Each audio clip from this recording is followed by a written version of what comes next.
Hello students, today I am going to start integration and integration means summation. Suppose you have to find the area of rectangle and this length is x and this length is y, then definitely your area is going to be length into breadth, x into y. A is equal to x into y. Okay. Whenever you have a circle, this is a definite figure and radius r, you know that area is pi r square. Okay. Uh, Now, if there is any curve which is not definite in shape, that we don't have any formula, then question arises that how to find the area under the graph from x is equal to a to x is equal to b. For that, what we do, we we made a strip which having with dx, the differential with dx, this is dx, right? Dx differential width I am taking means very small, infinitesimally small. Okay, whenever delta is x is there, that means you can measure some difference from x1 is equal to from x is equal to a to x is equal to b. The difference is b minus a. Okay, you can say it, but whenever I am saying that dx, you can't predict that, you can't measure this actually. And suppose the corresponding point or height, we can say that y, just like over here. So I have magnified this strip. I have magnified this strip so that you can see that there are some width and there are some y, and you can say that this is a smaller one, this is a greater one. So how can you take that it's equal to y? It's not a proper rectangle. Yes, I agree with that. But again, I am saying that this is very small, is infinitesimally small. So there is a little bit approximation as well as, but I will tell you that that approximation is permissible and that trick gives the exact answer. Now this differential area, that was the area x into y, but this will give you the differential area, uh, length into breadth. First I am writing breadth y and dx. And if I take other strip, okay, suppose I am breaking the whole figure, the whole diagram into infinite strips. Okay, so we have to add them up, all the areas we have to add them up. Okay, because we have broken the whole area into small strip. If there are two strip, then okay, 2y dx, 3, then 3y dx, that means whatever, if we can measure it, measurable strips. But there is no measurable strip. In that case, the summation is represented as this symbol, integration of y with respect to x, y dx. So this is the integration, means summation. The differentiation was breaking and the integration is summation. Okay, you have to add that's why integration is also called antiderivative. It is called antiderivative,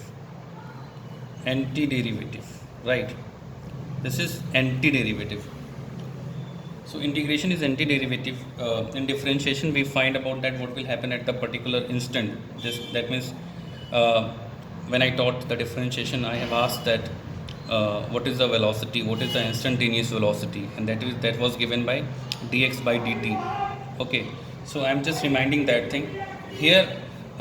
This one strip, if I am talking about the one step, this is differentiation, breaking the whole area into one strip is differentiation, but from one strip I am calculating the area of the whole thing, it's integration.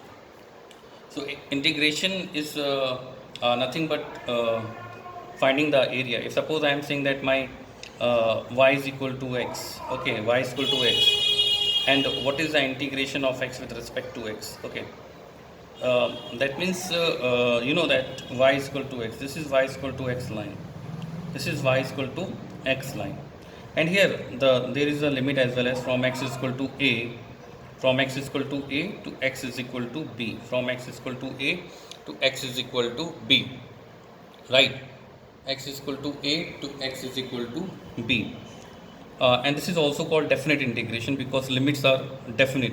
But whenever limits are not definite, then in that case it is called indefinite integration. And in this particular chapter, we will study about the indefinite integration. Indefinite integration. I'm just making you understand that what is integration is all about. When I am saying that the integration of x with respect to x, it is read as integration of x with respect to x. Just like differentiation of x with respect to x is 1. Okay, differentiation of x with respect to x is 1. If differentiation of x is 1, okay, the differentiation is 1, then the integration of 1 with respect to x will be x. The integration of 1 with respect to x, the integration of 1 with respect to x is x. Okay, so y is equal to x line, and when I am integrating x, that means I am calculating area under the graph. Area under the graph. Okay, if I give the limit that x is equal to 0 to x is equal to 5, then my formula would be that 0 to 5, right? And we know that x integration of x is x square by 2, and then the limit, okay, I will put 5 over here, 25 by 2, then I will put 0. So that's a different thing. I will discuss later that what is definite integration or whatever. Here I have just started that what about integration, and I am saying that the differentiation of x is 1. That's why integration of x with respect to x is x. And I am saying differentiation of x plus c is some constant, will be 1 again, because d by dx of x is 1 and d by dx of c may be 2, 3, 4, 5, 6, whatever. So integration of 1 of dx is becoming x plus c. Okay. That's why it is called indefinite integration, because you are not definite that integration 1 is x, or integration of 1x is x plus suppose d by dx of x plus 2 is 1. From here I can write that my integration of 1 is x plus 2. So you are not definite that whether it is x plus 1 or it is x plus 2 or it is x plus 3. So every time whenever we integrate, we have to write some constant. Okay, some constant. Just like if I am saying that d by dx of sine x is cos x, right? So then integration of cos x with respect to x will be sin x, but you have to add some constant, because you don't know whether sin x plus 1 or sin x plus 2 or sin x plus 3. For all sin x, differentiation of sin x, in case of differentiation of sin x plus 1, you will have cos x. So from here integration of cos x is coming sin x plus 1. Okay, if you are definite that what is written there.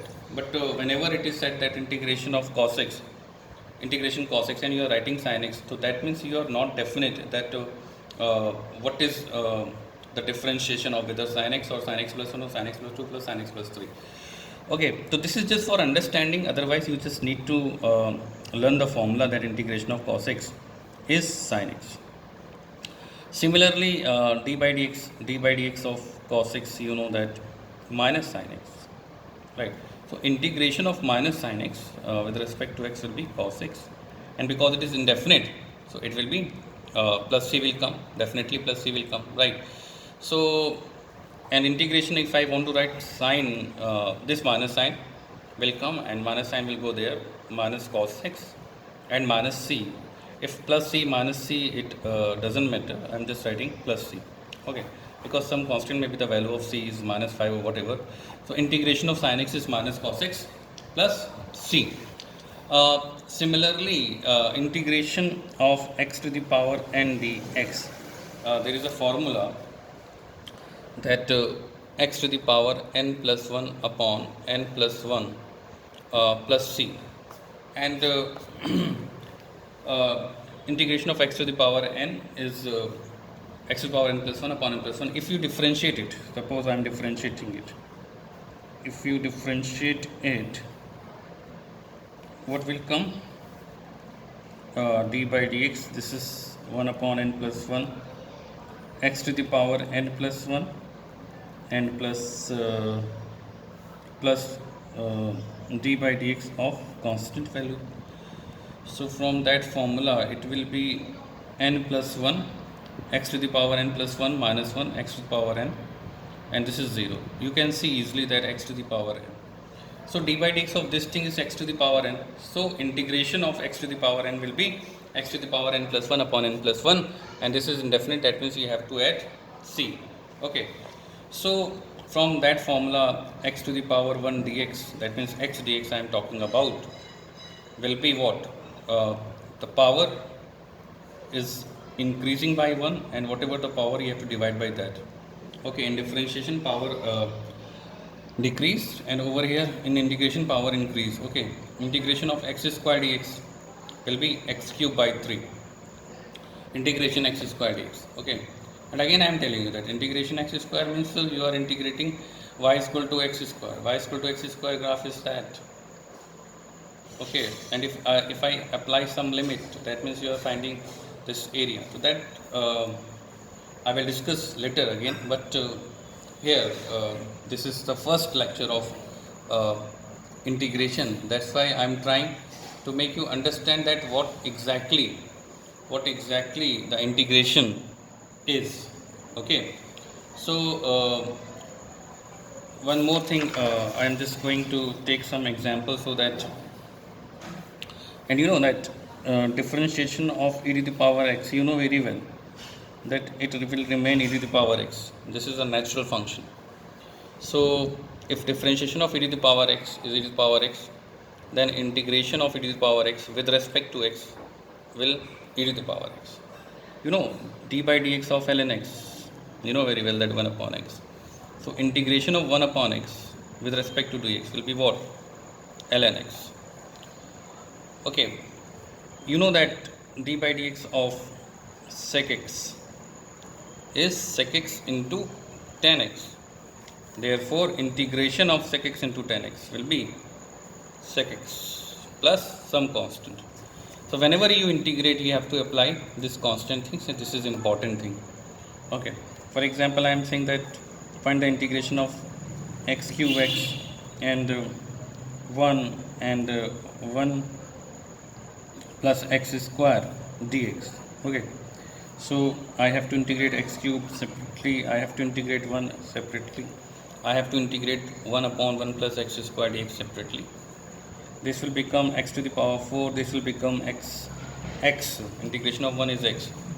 Can you think about that? What is the integration of 1 plus x square? So you must be remembering about d by dx of tan inverse x. What is d by dx of tan inverse x? 1 upon 1 plus x square.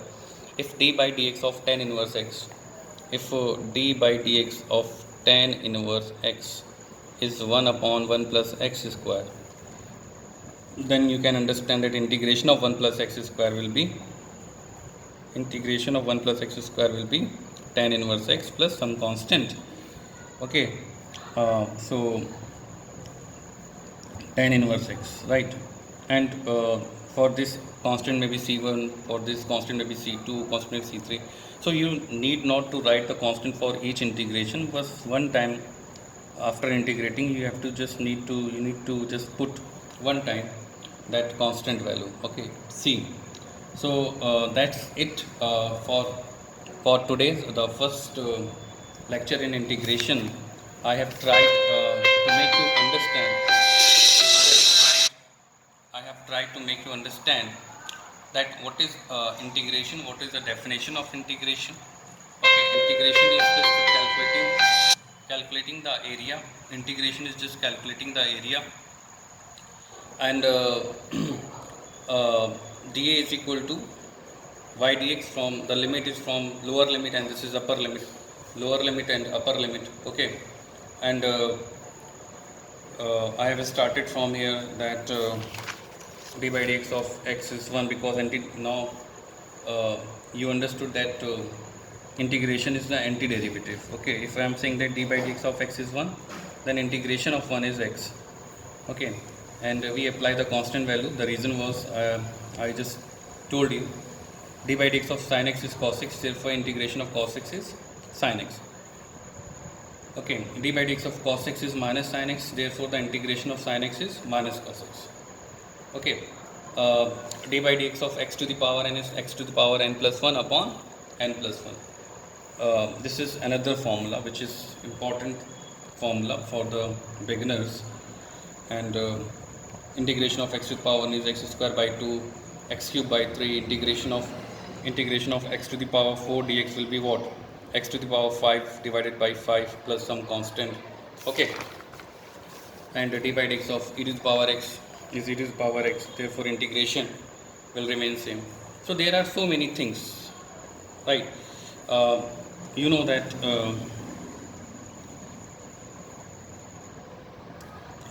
what about d by dx of 10x? You know that this is sec square x. So integration of sec square x will be 10x. So you have to practice all these things. Okay, you have to practice all these things. Okay, thank you. I hope that what I taught today you understood it. Thank you.